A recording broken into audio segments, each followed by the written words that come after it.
A year ago, I was on staff as a pastor working for you. What were you doing 17 years ago? 17 years ago, we came on staff. So 16 years, you were a 16 years. pastor. So what are you doing right now?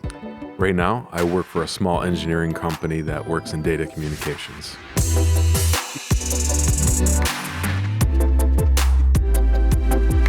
Hey, welcome again to the Equip Podcast, where we talk about leadership in every capacity, as well as just kind of some random topics at times. Today is a very special day that you get to hear this interview because it's an interview that you've been waiting to share, and I think it's going to be one here in the month of September. It's Suicide Awareness Month. I've been thinking more like Suicide Attack Month. We're going to go after these conversations, be on the alert, go after it, and this one is going to help a lot of people I know. Yeah, and one of the reasons why we want to do this is also we're releasing the new single by We Are One, Choose to Live. Yes, we hope that the song blesses you. You will love it. Wherever you listen to music, check it out. Wherever you are listening, watching this interview, check it out. This is going to be very special. Get this in your spirit. Choose to live. You and I have a long story together, and I hired you 17 years ago. I've been here almost 25 years, and shortly after you and Denise got married, was Mason born, I believe? Yeah, Mason was 6 months old when we came on staff. Okay. You started off as my youth pastor, and we're in a little church here in Emily City, and all of a sudden we started seeing things boom within the ministry, and you and I were working together great. Yeah. Just fantastic. It seems like that first 5 years, it just was, everything was meshing, going good, correct. All of this. Youth ministry was going well. Absolutely. And things were clicking. And in fact, we started growing so much that we needed to, we looked at property, we bought property, we also started building a church. But I noticed right after we got into the church, about a year before we got into the church, we've been in the church 9 years now, things started to change. Because at that point, we got another youth pastor, our church started growing, our staff started growing, employees and so on. And you found yourself as a pastor, but not really sure what to do as a pastor. Exactly, where to hone in on what is the specific calling to pursue. Yeah. What was that like? There's a lot of pastors, because basically that became frustrating for you. And frustrating for you. Oh, yeah. It was very frustrating for me, but as a man, as a pastor, that became frustrating for you. A lot of pastors that I talk to, they're frustrated. Senior pastors, staff, they become frustrated. What happened to you? Well, I think it's defining the root cause of the frustration and whether it's calling based in a sense of, are you feeling what you're putting your hands to the plow to do? Are you working at the things that you feel God has impressed upon you that you are passionate about? Or is it just something that God is allowing to happen to you to refine you, to build more passion in certain areas? And so for me, it was trying to find, what am I passionate about? What is my niche? I've always loved serving, working, whether it's behind the scenes, no matter what the area is. I've loved every aspect of that. You can love it, but unless you're called to it, it causes frustration because now you're in a position that God necessarily didn't have you a part of or doesn't want you to part of. And so it became very frustrating to find, because I, as a man, want to show myself approved to obviously my boss and to God and things like that. And when you feel like you're not showing yourself approved. It doesn't mean that things weren't accomplished. Like in those early years, we did a lot of things, so there was this buildup of momentum, and that took us into the new church, and then everything changes in new building. You've always said, and people have said for years, new levels, new devils. There's new things to embark into. And so I found myself doing a lot of little things, but never doing the thing that I felt God was calling, and I couldn't define that. That can be very frustrating. Yeah, I remember when we were a church of maybe 200, 300, things clicked well for you. Mm-hmm. But it was just you and I. It was really easy for you to define your ministry. Mm-hmm. But I even remember going back before you were married, I was trying to get you on the team. Sure. And you just kept on saying, no, I don't want nothing to do with it. In fact, one time I asked you, come on, be my youth pastor. You're like, there's no way I'm going to take care of those brats. I mean, yes. And then Denise came into your life. Things started to change. Mm-hmm. Looking back, I almost felt like she was more called than you were. Well, it was definitely a softening of the heart. Yeah. With the marriage. And then when we walked into those years of first coming on staff with you, the prior year to that, there was another staff member that motivated me because I saw potential, and I think I knew you enough of what you were looking for. I helped lead worship at times and stuff, and did some other things with you. So I kind of knew the nuts and bolts of what you were looking for, and I saw that staff member not producing that, and it motivated me and fired me up because I saw the potential in those students. Yeah, now that you're saying that, you were our worship leader, our main worship leader, even before I invited you on. That was something that really was, you were probably passionate about that. Mm-hmm. Absolutely. But yeah, that other guy that was on staff before, he did not do well at all. He was with me a year and he left. That definitely did motivate you. During that 5 years, I noticed how you still had a difficult time putting the pieces together as a youth pastor. Sure. But what made it easy for us both, I was a full-time youth pastor before I came here, and that was my passion. Yep. And so I just sort of said, okay, I'll lead you through this. Mm-hmm. And you just sort of took my lead, and I helped you through it. Mm-hmm. But then as the church got bigger, 200, 300, 400, 500, around the 300 mark, I started realizing I couldn't really just concentrate a lot on you. Mm-hmm. Our employees, the team was getting bigger and so on.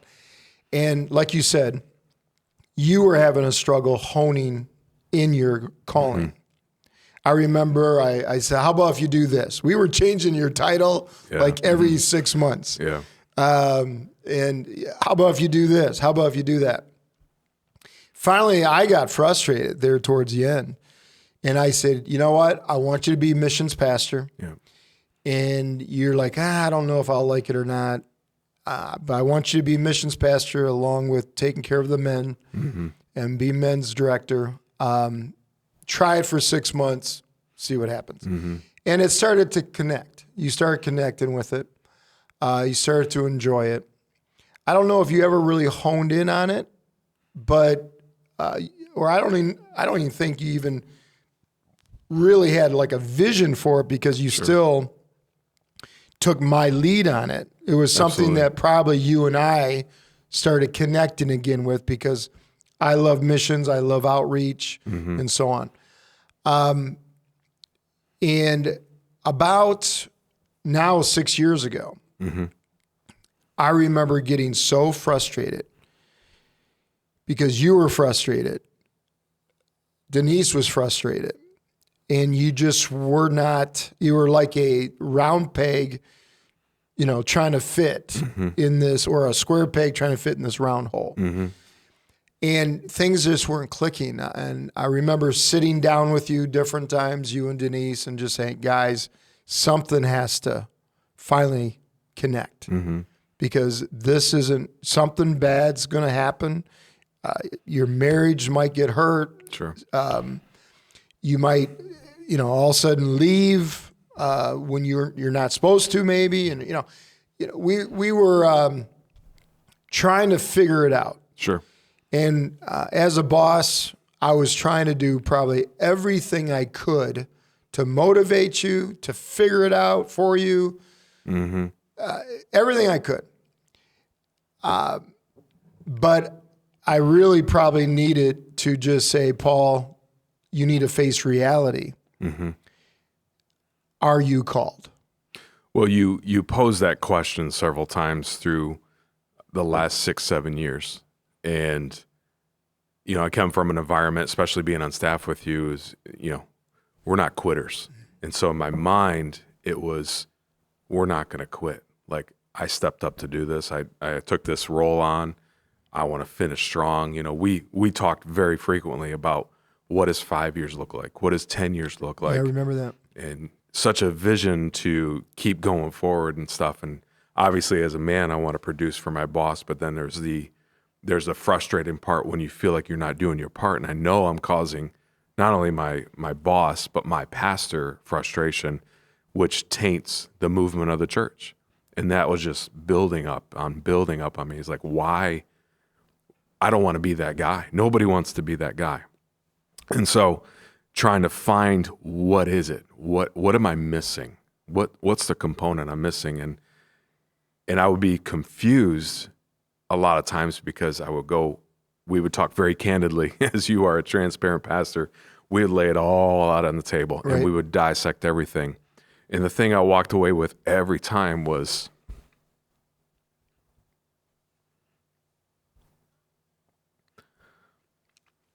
I always walked away with you knowing, or with me knowing, that you believed in me. Never one time did we leave a conversation where you said anything inferior about who I was as a man, or like there was things that needed to be sharpened, changed, we need to do this, but you never said, I don't believe in you. You always inspired that. And so on one side, I'm trying to find that to produce for you. We want that, as a man, I want that gratification that you are approval of what I'm doing. But there was this battle that I knew I wasn't doing that. But then I knew you believed in me.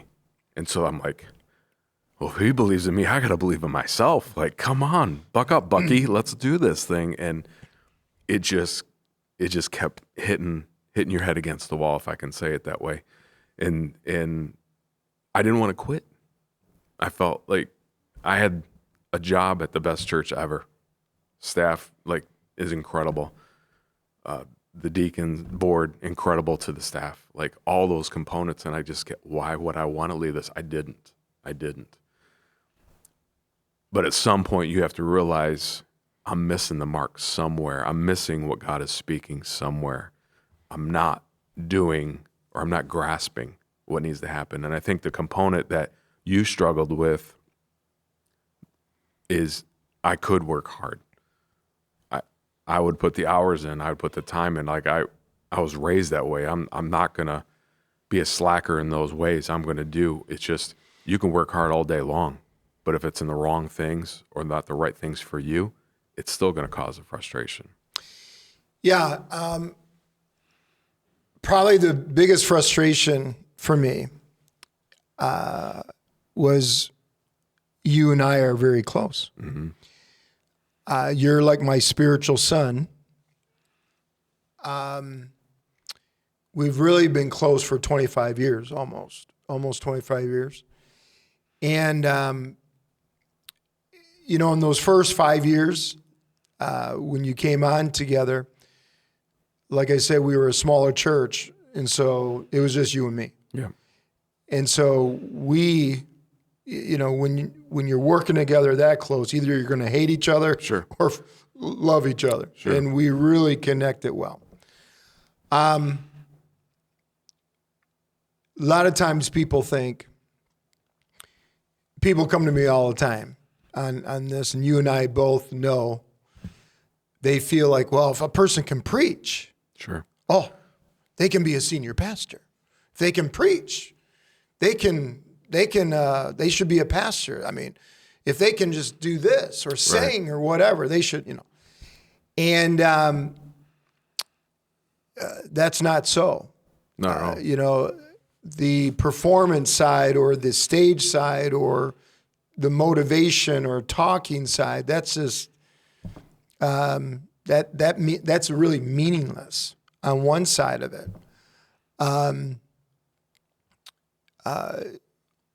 But if a person truly isn't called with a passion and a commitment in their heart, they're just not going to make it in the ministry. Absolutely. I don't care if it's to be a missionary, evangelist, singer, pastor, whatever it may be. And I knew that down deep in my heart. I knew that you just were not called. But I was, just in denial. Yeah. I wanted it to work. I knew Denise was called. I felt that. Of course, I love your family, your 3 kids.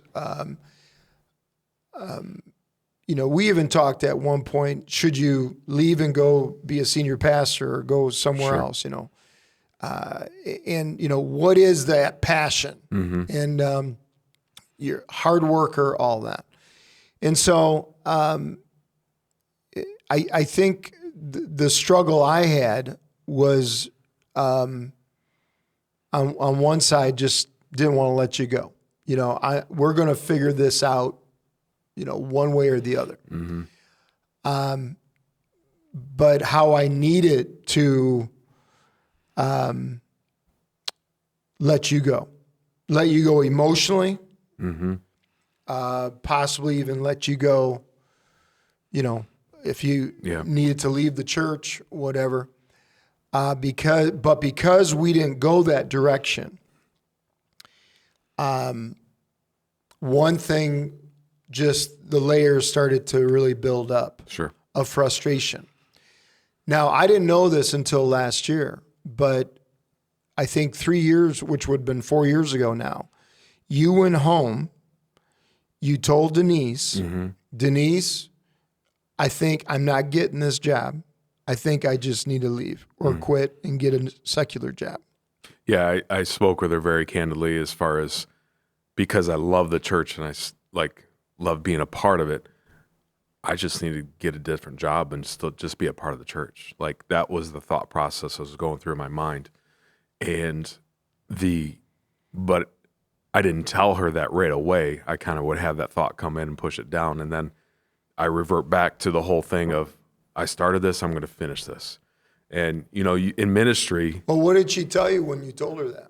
Oh, she didn't want to have nothing to do with it. Right. No. She's like, we're going to finish this. We're going to do this. You're going to connect sooner or later. And I'm like, well, you believe in me. Pastor believes in me. But because this was like, at that point, 13 years that you were still trying to figure it out. It was 2018. And I even wrote that in my journal of those question marks on, should I just do this or that?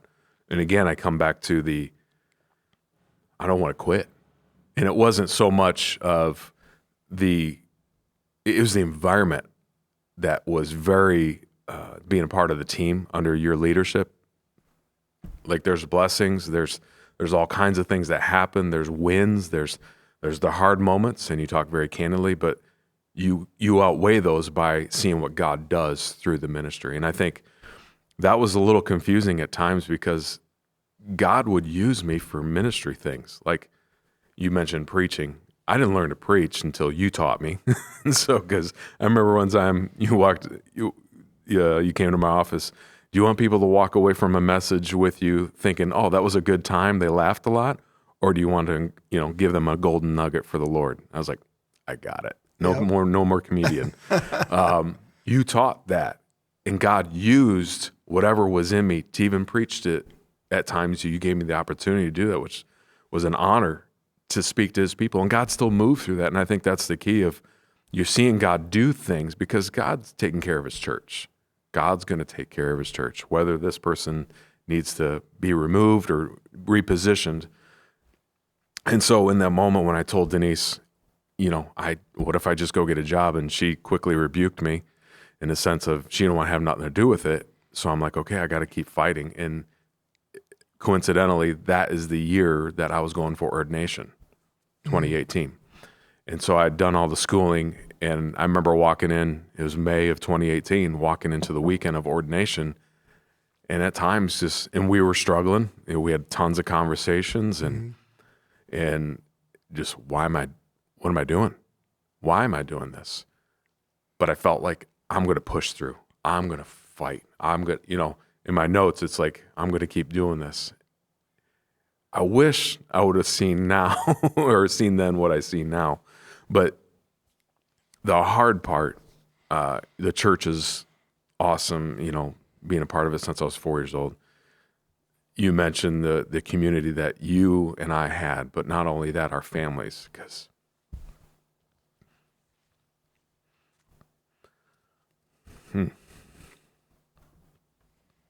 when I came on staff as youth pastor, I remember thinking, there's no way our pastor is going to have his kids youth pastored by somebody that doesn't believe in him. I remember thinking that. I saw the potential in all of your kids. Mm-hmm. And I was like, I can do better. I can do that better. And that was one of the motivating factors, because I saw Pastor Dave and Pastor Steve and Pastor Luke and what their potential was. And I knew you've given so much of your life to the church. God, please bless his children with good leadership like he blessed other families. And so there was all that dynamic. There was a camaraderie. There was a boss to a worker, to a pastor, to a friend, to a whatever. It was very thick, trying to sort through all that. But in the end of that season of 2018, I remember coming out of it like, I'm not going to quit, because I believe, Pastor believes in me, and I'm going to do this, and I wouldn't want to leave this. And, what opportunity I have for my own family to be a part of this, because I knew if I left, it means leaving. And I knew if I went to get my own church, I kept bombarding my mind as, if I can't be successful here, I don't feel called to be a lead pastor, but if I took that step, I'm not going to be successful there. And so I struggled with all that. And any staff pastor that feels like they're unsuccessful as a staff pastor should probably reconsider before moving out to leadership of their own. Because if you can't make it happen there, that's the stepping stone for leadership into a lead pastor position. And so I struggled with all those concepts of what to do. But in the end, I was like, no, I'm going to do this because Pastor believes in me. And I'm not saying that to put pressure on you. It's just, sure, I walked away feeling like we can do this. We can figure this thing out. And I know you felt the same way.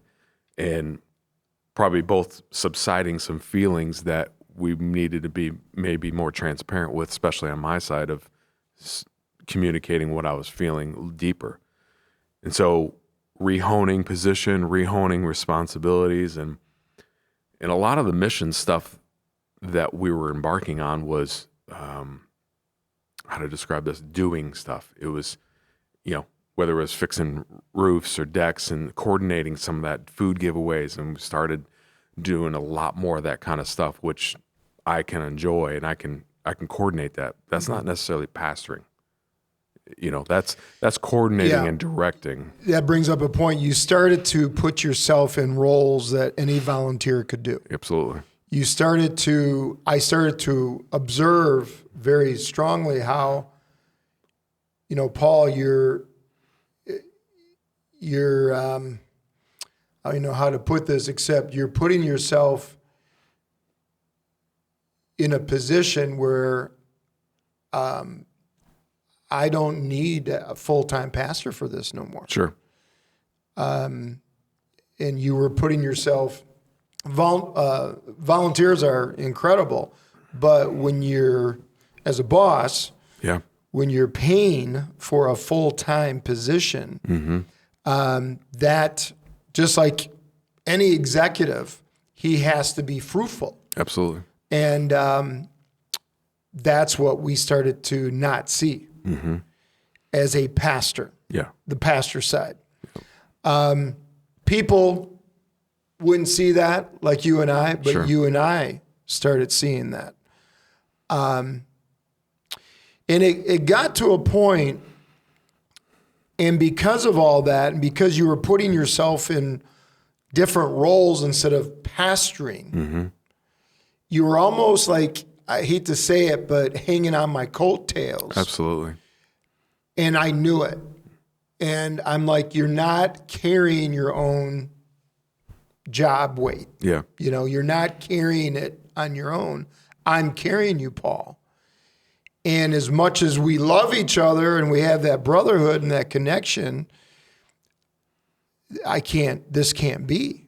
And you started seeing it. I was seeing it. I mean, we all were seeing it. And it was very difficult for your wife because she was in a lot of those meetings, because a lot of people don't know this, but a lot of people do. She's my admin. She's my secretary. So she would be in those meetings, and they were tough for her. Absolutely. Yeah. There was one time, I think you said she was doing dishes, and she looked at you and said, "You better get your act together and get this job right." Something like that. I even at that time thought, good for Denise. You know, somebody needs, because we were trying everything and anything we could to like kick you in the rear end, to get you to have that stirring as a pastor. And it wasn't happening. No. And so finally, February of 21, we go through the pandemic, we go through the COVID thing. That was hard enough on the church. We all sort of got lost. Sure. Because we were just trying to keep the church going. We really didn't put a lot of attention on our personal ministries. We were just trying to keep the church going.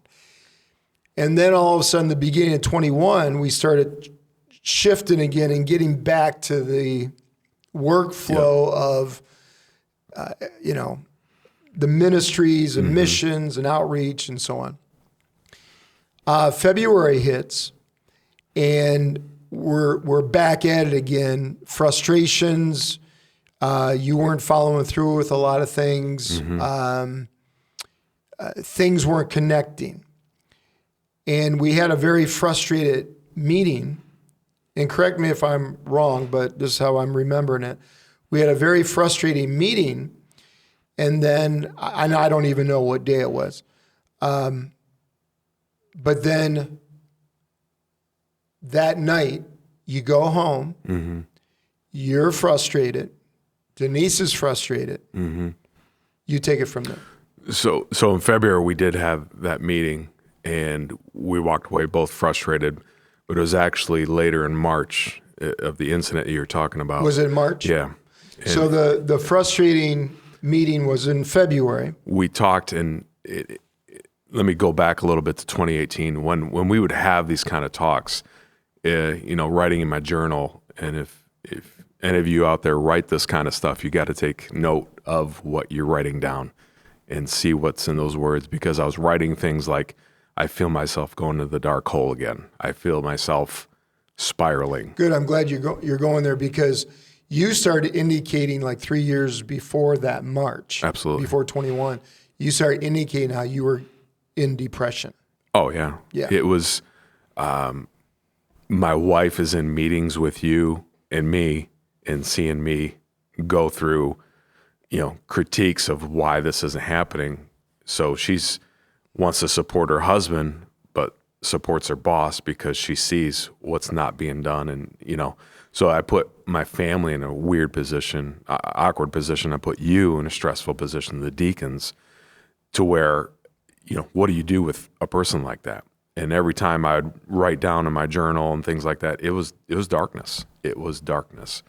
I remember preaching a couple messages in 2018 and 2019 where I was literally speaking to myself, talking about the heaviness, the weight of darkness, and it, God was even using that period of time to minister to people, because I know He did, And also, you were really being accountable to me with that depression.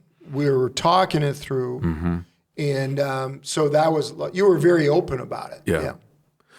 So we had a hard conversation in February of 2021, and walking away just feeling defeated, feeling, every time I'd walk away feeling like I can't do anything right. I can work my butt off, but it doesn't mean you're doing it right. And so fast forward to March of that same year, there was a conversation you'd had with one of the leaders that something had transpired, and we had talked about it in your office. And I remember you just kind of got real short, because what do you do at that point? You're the leader, the business owner. You gotta make some decisions to keep this thing going in the right direction. And I got frustrated, and I drove off. Just got in the truck and just drove. And when was this? This was in March Of 21? 21. Yeah. Okay. And so you're saying you're at home right now? No, I just left the office. Oh, you left the office. Yeah. Okay. We were at the office. We had a meeting. Okay. You kind of, it wasn't going anywhere. I was frustrated, and so I walked up, got in the truck, because you'd ended it, and I got in the truck, and I just started driving, just trying to figure out what the crap is going on. Why am I feeling this way? Why am I causing so much frustration to my boss? And again, people didn't see that. The church didn't feel that. They saw unity, and because you fought for unity all the time. And we were unified. Right. We had no problem with that. Absolutely. Part. Yeah. And so I'm driving down the interstate, and just the demons just start speaking to you. The demons just start pounding in your mind. And I'm driving, and pulled up the center console of my truck where I keep my firearm, and just started thinking. And I put my hand on the firearm, pulled it out of the holster, and I pointed it straight up like this, and contemplated, is this a better solution right now? And I never pointed it at my head or anything like that, but just holding that in my hand, knowing in a blink of an eye I could end it all, thinking that was a better solution at that moment. By the grace of God, I didn't do anything. I put it back, closed it, kept driving. Now I'm more frustrated that I even did that, more ticked off at myself that I did that. And the enemy the whole time is just, you're nothing. You're stupid. Look at what you're doing to your family. Look at your causing to your boss. Look at your, the church doesn't look at you this way. Just all the voices that are going on. And I had a meeting that night that I had to get back for. And so I drove all the way to Port Huron, just like 45 minutes away, and drove back and went through the meeting, and it was all blur. I don't even remember how I got through the meeting. It was a missions meeting of nature. But I knew after that, I crossed the line. I crossed the line in my life, and I let the enemy win in that moment. And now I have to tell you, I just knew. I had to communicate that to you, because I couldn't keep that weight on me anymore. And that's really that was the springboard, if you will, that got this whole transition going. Mm-hmm. That's what really propelled it. So you go through the meeting, you're saying it's a real blur, and then later on that night when you get home, wasn't there some friction between you and Denise? Well, the way I left that meeting with you was wrong, the earlier parts of the day, and she wanted to talk about that when I got home. I see. So I get home, and everything I just went through on that drive, I don't want to talk, and she wants to talk, and so that caused friction. So you didn't tell her anything about? I didn't tell her anything. What you did in the truck and all that No. to Port? Okay. So I'm upset with myself. I don't want to talk about it. She's upset because she wants to talk about it and figure this whole thing out. Mm-hmm. And I get frustrated, and I get in my vehicle again, and I just turned my location off on my phone so she can't even see where I'm going, and I didn't tell her where I was going. So you were afraid that she was gonna. She's mad. Yeah, okay. She's mad. So I took off. I can't tell you how long I was gone, but I know after the fact that she was so scared of something that could happen or whatever. She knew the darkness I was going through. She just didn't know the level that I got with it. Well, if I remember right, even later on the next day when we had a meeting all together, she even told me then that she almost called Absolutely. us. She was She was so scared about you that you were going to do something stupid. Yep. So I don't know the time frame I came back, and that night I can't remember if we talked much or anything. It was all stressful, all just your stomach's in knots and everything. And I knew the way we left the meeting previously, you and I and Denise, that we needed to talk the next day. And I knew I crossed the line with pulling my firearm out, that I needed to tell you. I needed to tell Denise. And so we moved in the next day, which I believe was a Friday. Okay. And we had talked, and now I poured out exactly what happened the day previous of me pulling a firearm and considering taking my own life. And Denise was not happy. She was so mad. Well, I remember being stunned. I've dealt with a lot of people through the years like that, but I've never dealt with a staff pastor before. Yep. And I remember just being stunned. And in fact, I didn't really say anything, but she went off on it. She was ticked. Very much. And she started crying, breaking down. How could you do this to us? How could you even think about doing this to our family? Mm-hmm. And so on. I think, let you guys talk for a while. I try to process it. Do you remember much? I honestly don't. Yeah. I remember finally saying, well, I was shocked. And I said, I think you need to give me your gun. Yeah. And you gave me your gun. I put it in a drawer. I told Denise to lock up your safe for her to keep the key and all that, which she did. What I should have done right away is talk to my deacons. I was too close to the situation with you. And so on one side, I'm trying to protect you because I know I found out later that if I would have even talked to a professional counselor, you would have had to admit yourself to the psychiatric ward. Sure. I was trying to just protect you. And I wish I would have talked to my deacons right away. This, you said, was in March. Yes. So I didn't tell my deacons. And I remember holding on to this, and it became such a burden for me, huge burden. I didn't know how to deal with it, and I wasn't telling nobody. Of course, my wife knew, told her. I held on to it until I think May. I finally told my deacons.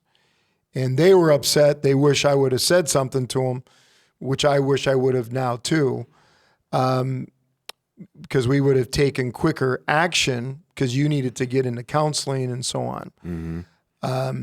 But it was just a very confusing time.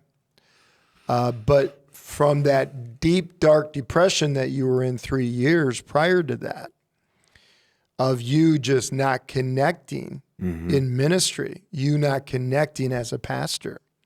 We even talked about later that I should have never made you a pastor. Sure.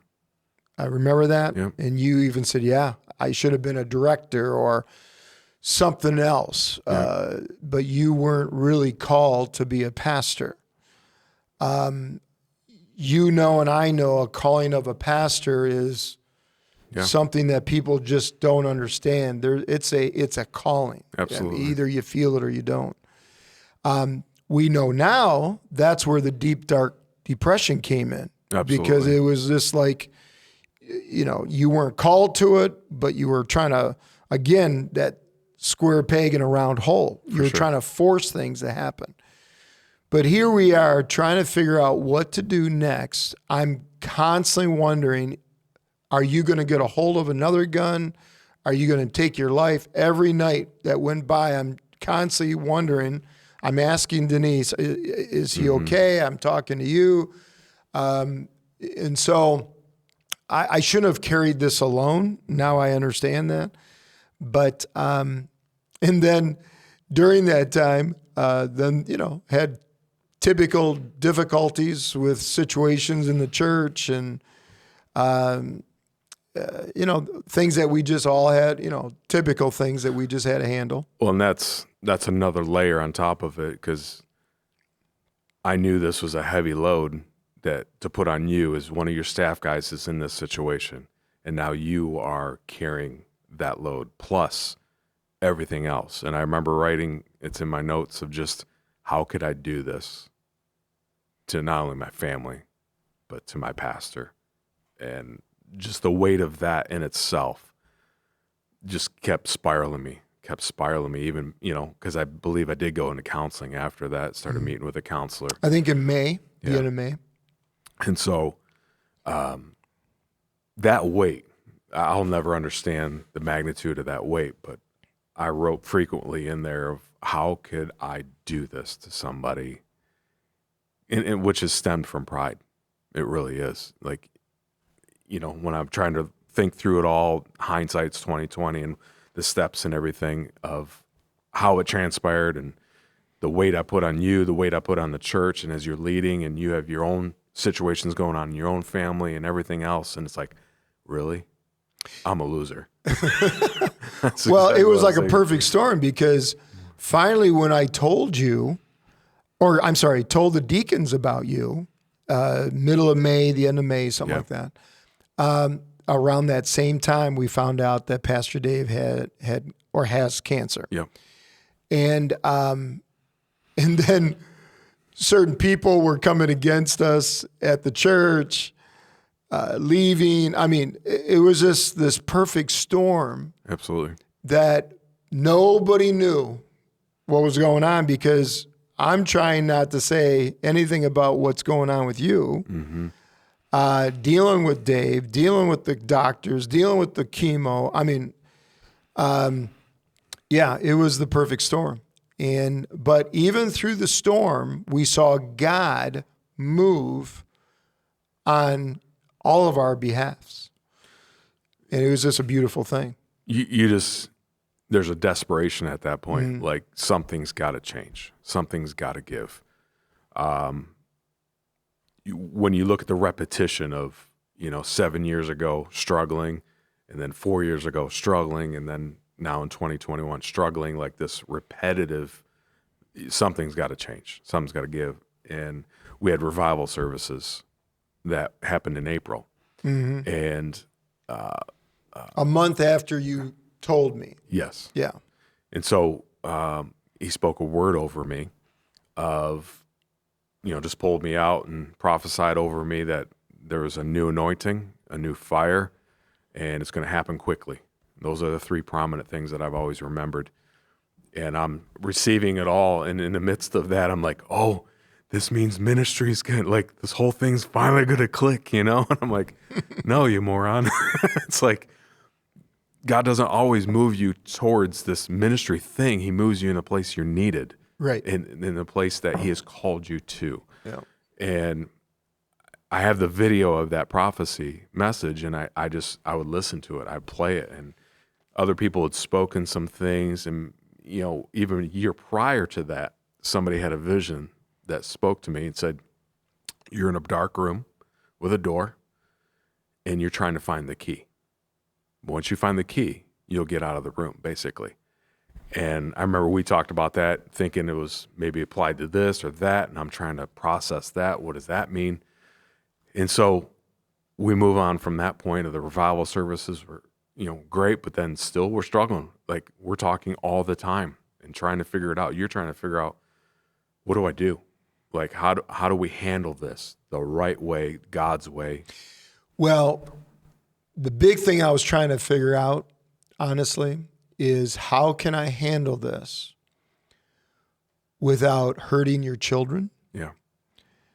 without hurting your reputation? How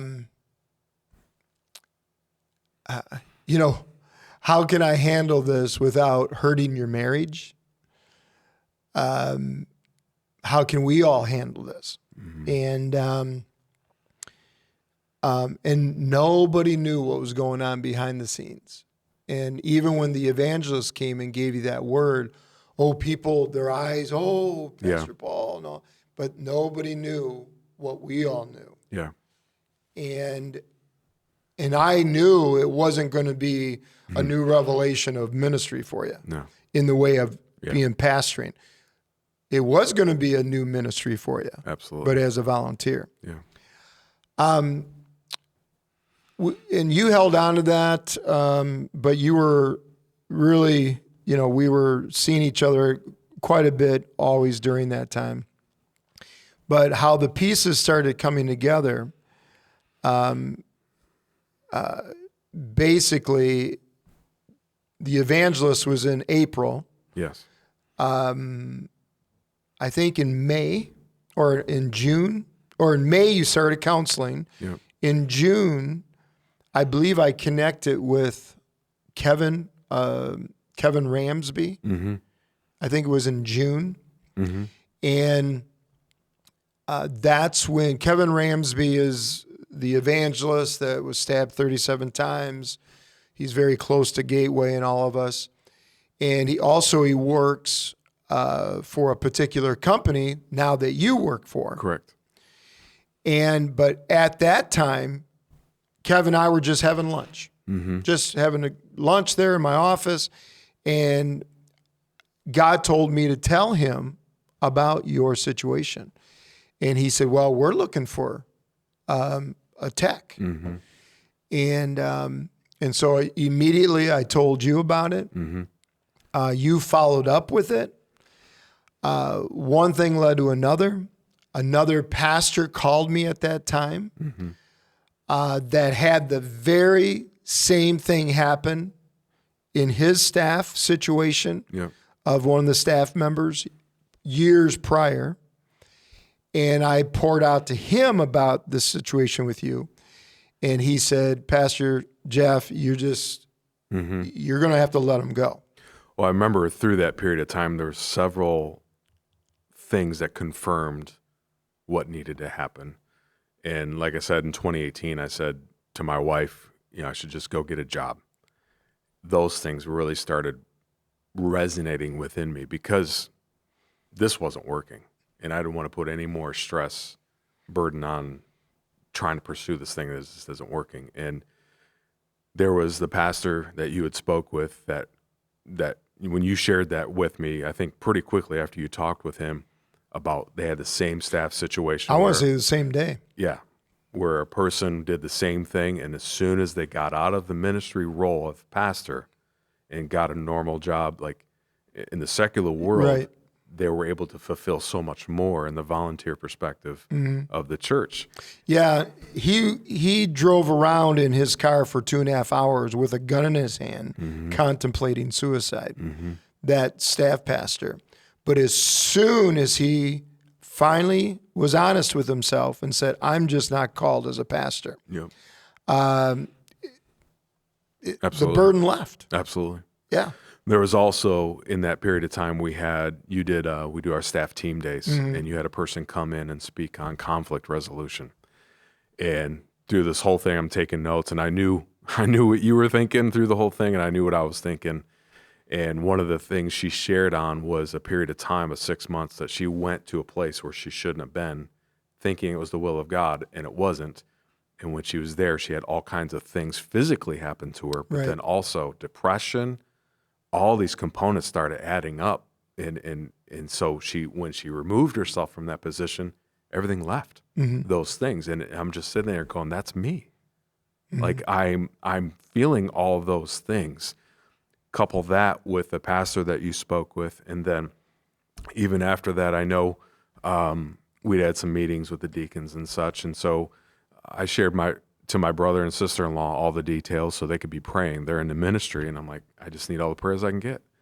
And I had met with the deacons and you 2 weeks prior, and I was on the phone with my brother and sister-in-law, and she doesn't speak up much, in those conversations.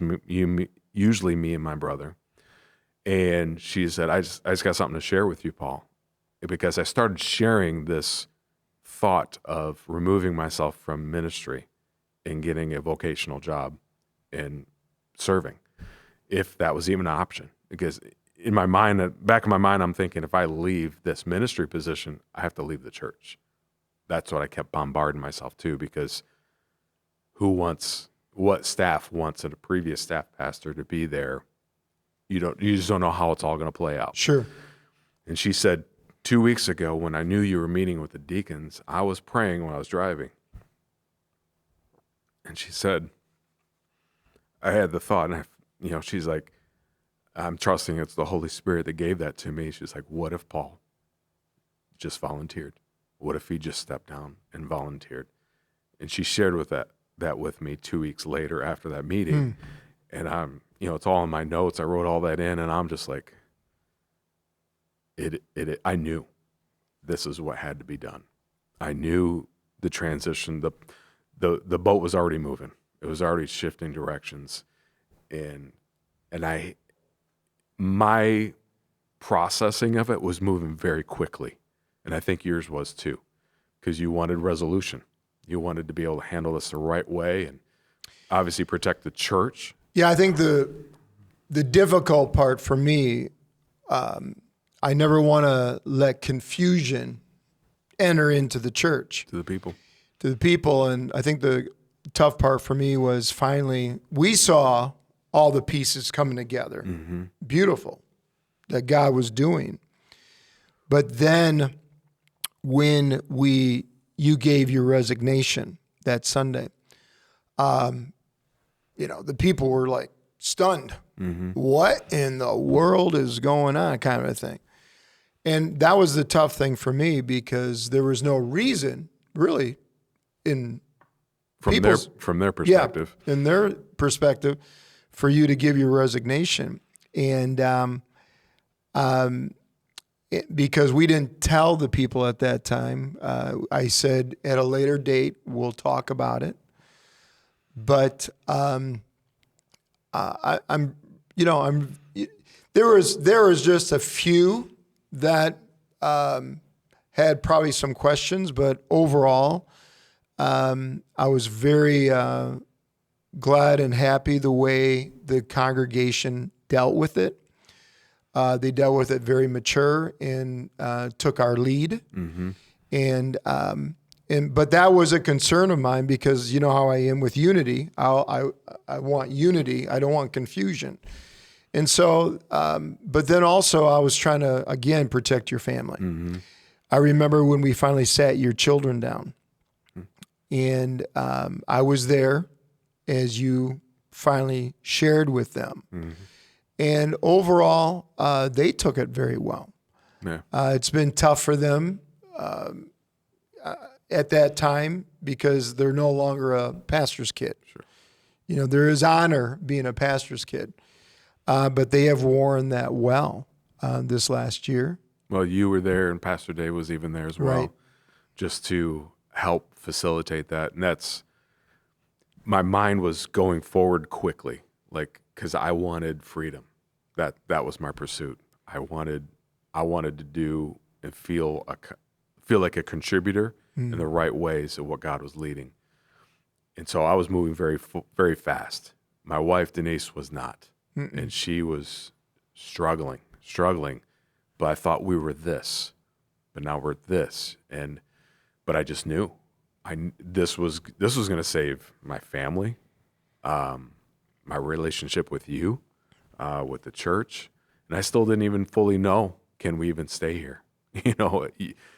3 months down the road, you might have said, "Hey, it's time for you to leave." You know, I just knew that in the back of my mind, but I was like,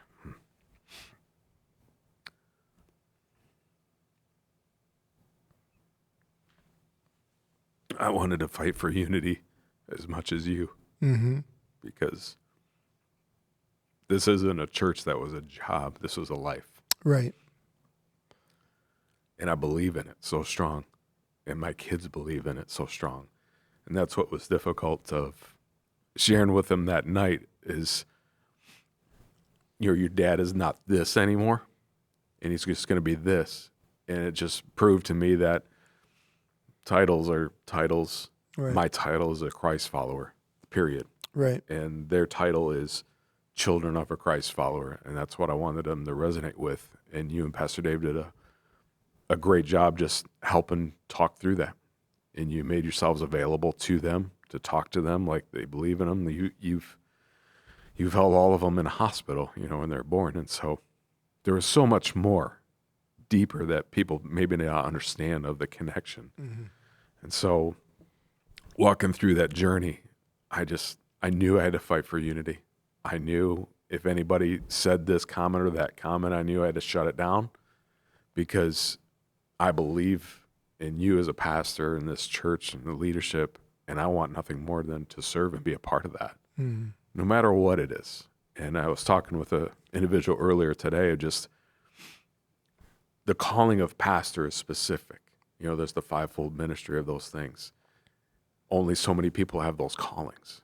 But if you are a Christ follower, you have the calling of ministry. You do. You're to be like the disciples and reach people, pray for the sick, you know, do all these components that make the ministry happen. There's leaders, those fivefold ministry people, but if you're a Christ follower, you are called to ministry. You're called to serve. It doesn't mean you preach or do this or do that, or, you know, it could be parking cars. That's ministry. And so we've pounded into our kids through this whole journey just to be unified, keep serving, keep fighting, because I believe this church has the best kids program and youth program and adult program ever. And they're thriving. I talk to them frequently just to make sure they're good. And we even prayed last night, had a little bonfire and had devotion time, and they're still kids. They're still going to struggle with this and that. Oh, sure. But God is so good and faithful. And Amen. through that whole process of that year, there's a couple things that just resonated with me constantly. I'd wake up with songs on my heart and things, and I would constantly say, "I trust you, Jesus. I trust you. I trust you." And peace, peace, wonderful peace coming down from the Father. I kept singing that over and over, because that's what I wanted. I wanted that so desperately. And the person that gave me that vision of the room, the dark room, with the key, that I was looking for the key for the door to open up through this process, came to me and said, "You have the key in your hand." And it was before I made the full transition. Like, you have the key in your hand. And they didn't know what was going on. And so that proved to me God was so faithful and stepped up all these components in line to show me, I got it. Trust me. I just want to conclude with this. You said the word freedom. That finally, when you were honest with yourself, Absolutely. with your spouse, your wife, with God, you got freedom.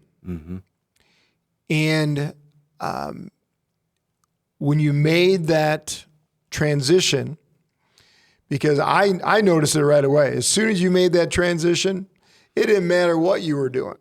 You were like this free bird. I mean, ever since then, you have just been back to the old Paul that I knew like 15, 17 years ago. And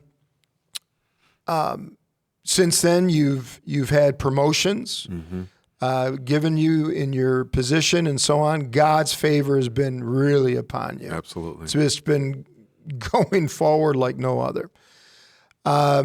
So excited for you. But what would you have right now to look in that camera, tell that person that's in darkness, that's in that hole. It could be a pastor, it could be a parent, it could be a leader, it could be a business owner, it could just be an individual. Sure.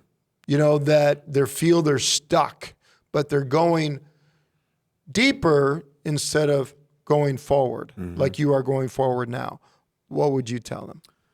I would say to anybody out there that's having a similar struggle, and it may not be the full set of circumstances that you just heard now, but first of all, get counseling, talk to somebody, start telling somebody that you trust, a spiritual leader, share with them what's going on so that you can put yourself in a position of accountability. If I was not accountable to pastor, none of this would have taken place. And he believed in me. I never said he believed in me for ministry. I said he believed in me. Find somebody that believes in you, because when you struggle so hard, you got to realize at some point it's possibly the wrong direction. And deep down inside, when you are honest with yourself, if it's a thought that you have, you got to write it down and then just contemplate that. Is this the right direction? Is this what I need to do? I had a thought several years ago. Should I just go do this job instead? I needed to hear that because I believe that was a prompting of God and the Holy Spirit trying to do something in me. And so I encourage you, you get counseling, you talk to somebody that believes in you, that you can trust, and get help. And just don't be scared to do the steps that you need to do to change, because I changed my whole title, it wasn't just me changing jobs, it was my family changing their classification. They're not a pastor's family anymore.